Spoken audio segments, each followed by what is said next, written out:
هاتي الخلاط بتاعك وحطي بيضة ومعاها شوية فانيليا، عليها كوباية الا ربع من السكر وكوباية من اللبن، وتكوني مدفياه كويس قوي. يعني ما يكونش ساخن، لا يكون دافي لما تحطي ايدك وتستحمله. وانزلي على الكلام ده كله بربع كوباية من الزيت، واضربي الكلام الجميل ده كله في الخلاط ضربا مبرحا لحد ما يكون لونه فاتح كده ويختلط مع بعضه، ويبقى فاتح قوي وحلو زي ما انت شايفاه كده. في بوله فاضيه ونضيفه بقى نزلي الخليط الحلو اللي انت ضربتيه في الخلاط ده، وانزلي عليه بكوبايتين من الدقيق نخلهم كويس قوي، ومعاهم معلقه كبيره من البيكنج باودر ورشه صغيره من الملح.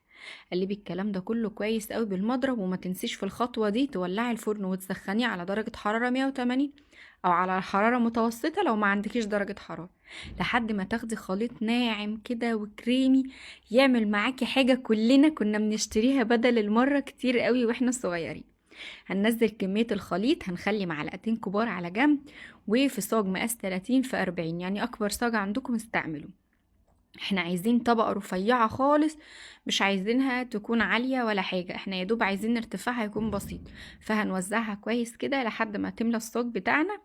والمعلقتين بقى اللي باقيين على جنب، هنحط بقى ربع كوباية من الحليب، سوري معلقتين كبار من الحليب ومعلقة كبيرة من الكاكاو، ونبدأ نخلط بقى كويس قوي الكلام ده كله.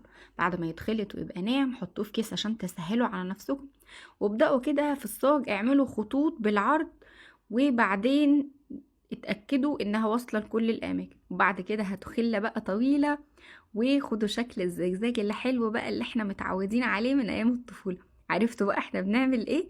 ايوه، النايتي كيك. احلى حاجة ممكن تتعمل، سهلة وخفيفة وسريعة. ومتنسوش لو وصلتوا لحد هنا بقى تصلوا على رسول الله عليه افضل الصلاة واتم التسليم.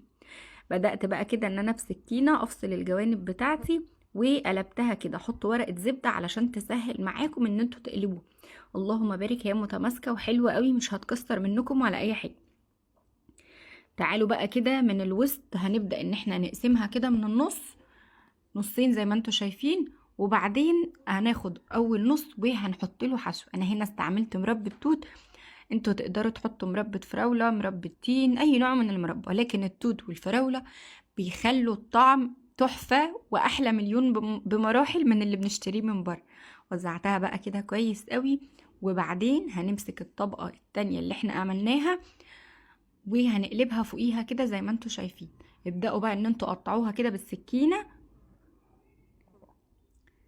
يعني بالطول كده على حسب القطعة. يعني انا كنت باخد مثلا مقاس 3 سنتي تقريبا، وابدأ اقطع قطعة بالطول وبالعرض لحد ما تكون معانا بقى قطعة متماسكة كده وحلوة زي ما انتوا شايفين. عايزة اقول لكم اللهم بارك، وهمي ريحته حلوة قوي، ما خدش اي وقت. نسيت اقول لكم انا دخل فرن ساخن مسبقا، قعد بالظبط ربع ساعة وطلع بالجمال اللي انتوا شايفينه ده. شوية بقى منهم مسكتهم كده وغطيتهم بالشوكولاتة البيضة، عملت شوية زجزاج بالشوكولاتة البني، وطلعت بالعظمة اللي انتوا شايفينها دي كلها. هتمنى تجربوا